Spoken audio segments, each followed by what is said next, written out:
नमस्कार, जय श्री कृष्णा दोस्तों। आज के वीडियो में मलमास यानी पुरुषोत्तम मास के 13वें अध्याय की कथा का श्रवण करेंगे। दोस्तों, अन्य वीडियो के लिंक भी मैंने डिस्क्रिप्शन में दे दिए हैं। आप चाहे तो वहां जाकर अन्य वीडियो भी देख सकते हैं। आज के वीडियो में 13वें दिन 13वें अध्याय की कथा सुनेंगे। आज की कथा में चित्तधर्मा का वैकुंठ गमन और दृढ़धनवा राजा की कथा के बारे में आज हम सुनेंगे। ऋषि बोले, हे वक्ताओं, मैं श्रेष्ठ महाभाग सूर्य दृढ़धनवा राजा को पुरुषोत्तम की आराधना से राज्य, पुत्र, पौत्रादि और पतिव्रता स्त्री कैसे मिली तथा योगियों को भी दुर्लभ लोक की प्राप्ति कैसे हुई, सो हे तात, आपके मुख कमल से बार बार कथा के सार को सुनकर हम लोग को तृप्ति नहीं होती। अतः इस पुरातन इतिहास को सविस्तार कहिए।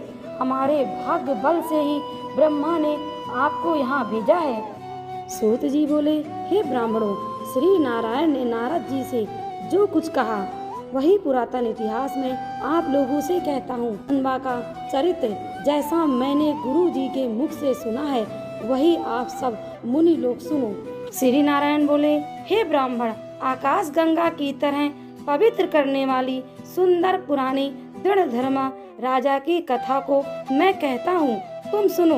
यह देश का रक्षक, बुद्धिमान, सत्यवादी, पराक्रमी चित्तधर्मा नाम का राजा था। उसका पुत्र महातेजस्वी, सर्वगुण संपन्न, सत्यवादी, धार्मिक, सदाचारी दृढ़धनवा नाम से विख्यात हुआ। उसके विशाल नेत्र थे, चौड़ी छाती और लंबी भुजाएं थीं। ऐसे गुण समूह के साथ वह दृढ़धनवा राजकुमार नित्य प्रति बढ़ने लगा। वह चतुर दृढ़धनवा एक बार के सुनने से ही अध्ययन कर लेता था, मानो पूर्व से ही वेद पढ़े हुए हो ऐसा प्रकट होता था। चारों वेदों को पढ़ने के बाद गुरु को दक्षिणा दे और उसका विधिवत सम्मान कर वह बुद्धिमान राजकुमार गुरु की आज्ञा से अपने पिता के नगर को गया। नगर निवासी उसे देखकर बड़े आनंदित हुए और उसके पिता चित्तधर्मा भी अपने पुत्र को देखकर अत्यंत प्रसन्न हुए, क्योंकि धर्म को जानने वाले युवराज अब प्रजा पालन में सामर्थ्य हो गए थे। इस संसार में मुझसे बढ़कर और कौन सुखी हो सकता है। राजा ने मन में सोचा, अब मैं निश्चिंत होकर दो भुजाधारी, मुरलीधर, प्रसन्न मुख, शांत, भक्तों को अभय देने वाले श्री कृष्ण की आराधना करूंगा। जैसे ध्रुव, अम्बरीश, ययाति, सयाति, शिवी, रतिदेव, शशबिंदु, भागीरथ, भीष्म, विदुर, दुष्यंत, भरत, पृथ, उत्तानपाद, प्रहलाद, विभीषण आदि सभी भोगों को छोड़ भगवान पुरुषोत्तम की आराधना कर परम पद को प्राप्त हुए, उसी प्रकार मैं भी भगवान पुरुषोत्तम की आराधना कर उनके धाम जाऊंगा। इसके लिए मैं अब स्त्री, घर, पुत्र आदि के मोह रूपी बंधन को तोड़कर वन में जाकर श्री हरि का भजन करूंगा। मन में ऐसा निश्चय करके चित्तधर्मा अपने पुत्र दृढ़धनवा को राजपाट सौंपकर विरक्त होकर पुलह ऋषि के आश्रम को चले गए, जहाँ सब कामनाओं का परित्याग कर निराहार रहकर निरंतर श्री कृष्ण भगवान का स्मरण करते हुए तप करने लगे। बहुत समय तक तप करके वे अंत में भगवान के परम धाम को चले गए। जब दृढ़धनवा ने अपने पिता की वैष्णवी गति को सुना तो वे चित्त में उनके वियोग का दुख हुआ, परंतु उन्हें परम धाम की प्राप्ति होने के समाचार से उन्हें हर्ष हुआ। इसके पश्चात विद्वानों के परामर्श अनुसार पिता का शास्त्र विधि अनुसार सब कर्म किया। नीति शास्त्र में निपुण पुण्यात्मा राजा दृढ़धनवा पुष्करावर्त नामक नगर में राज्य करने लगा। विदर्भ देश के राजा की अद्वितीय सुंदर कन्या दृढ़धनवा की गुण सुंदरी नाम की सुशील स्त्री थी, जिससे सुंदर एवं चतुर 4 पुत्र और सुलक्षणा चारुमतु नाम की एक पुत्री उत्पन्न हुई। ये सभी पुत्र सूरवीर थे, जिनके नाम चित्रवाक, चित्रवाह, मणिमान और चित्रकुंडल थे, जो अपने अलग अलग नामों से प्रसिद्ध हुए। दृढ़धनवा राजा भी अपने गुणों से प्रसिद्ध हुए। वह शांत, दृढ़, प्रतिज्ञ, रूपवान, गुणवान, शूर, श्रीमान, स्वभाव से सुंदर, वेदों को जानने वाले, सभा में प्रिय बोलने वाले, धनुर्विद्या में निपुण, काम, क्रोध, लोभ, मोह, मद, मत्सर रूपी छयों शत्रुओं को जीतने वाले, क्षमा में पृथ्वी की तरह, गंभीरता में सागर के समान, समता में ब्रह्मा की भांति, कृपा करने वालों में महादेव के समान, एक स्त्री व्रत धारण करने वालों में दूसरे राम के समान, महापराक्रमी, श्रेष्ठ, धर्मवान, मानो दूसरे हय वंशी कार्तवीर के समान थे। श्री नारायण बोले, एक दिन उस राजा को सोते समय रात्रि में चिंता हुई कि अहो, यह महान वैभव किस पुण्य के कारण हुआ। न मैंने कोई तप किया, न दान किया, न कभी यज्ञ किया। इस अपने सौभाग्य का कारण किससे पूछूं? यह सोचते विचारते सारी रात बीत गई। प्रातः ब्रह्म मुहूर्त में उठकर यथा विधि स्नान कर सूर्य को अर्घ आदि दे तथा देवालय में देव पूजन करके ब्राह्मणों को दान देकर उन्हें नमस्कार कर घोड़े पर चढ़ तत्काल शिकार खेलने वन को चला गया। वहाँ बहुत से मृग, सुअर, सिंह, नीलगाय आदि का शिकार किया।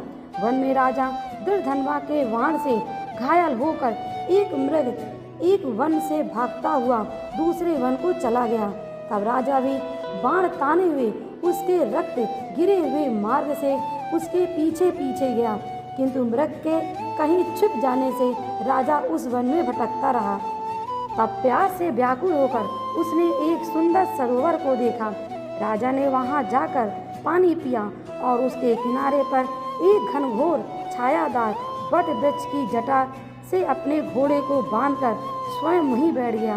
उसी समय वहां एक तोता अत्यंत शोभायमान मनुष्य की सी वाणी में बोलता हुआ आया और राजा दुर्धनवा को अकेला बैठा हुआ देखकर एक श्लोक को बार बार पढ़ने लगा।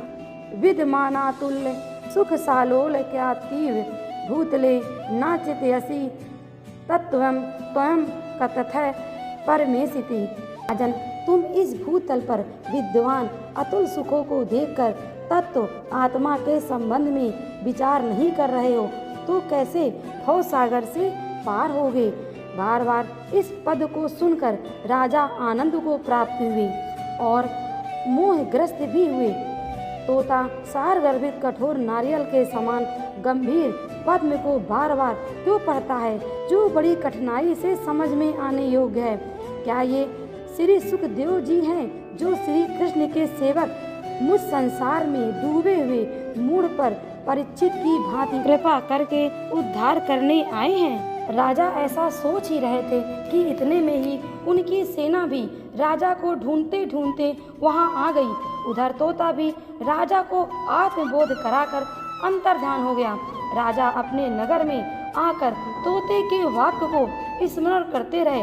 उन्होंने भोजन पानी सब छोड़ दिया, गुमसुम हो गए, किसी के बोलने से भी नहीं बोलते। तब रानी ने एकांत में आकर राजा से प्रेम पूर्वक कहा, हे राजन, आप ऐसे उदास क्यों हो रहे हैं? उठिए उठिए, भोजन पानी कीजिए और बातचीत कीजिए। इस प्रकार रानी के समझाने पर भी राजा देवताओं को भी दुर्गे तोते के सत्य वचन स्मरण करता रहा और कुछ भी न बोला। तब रानी दीर्घ श्वास लेकर अपने पति के मानसिक सुख से अत्यंत पीड़ित हुई, क्योंकि कई प्रयास करने के बाद भी वह अपने स्वामी की कठिन चिंता के कारण को न जान सकी। इसी चिंता में राजा का बहुत समय व्यतीत हो गया, किंतु संदेह दूर करने का कोई उपाय दिखाई नहीं दिया। नारद जी बोले, हे नारायण, ऐसी चिंता करते हुए राजा दुर्धनवा का क्या हुआ सो कहिए, क्योंकि श्री कृष्ण भगवान के पवित्र चरित्र को थोड़ा सा भी सुनने से पाप नष्ट हो जाते हैं। इति श्री पुरुषोत्तम मास कथा 13वां अध्याय समाप्त।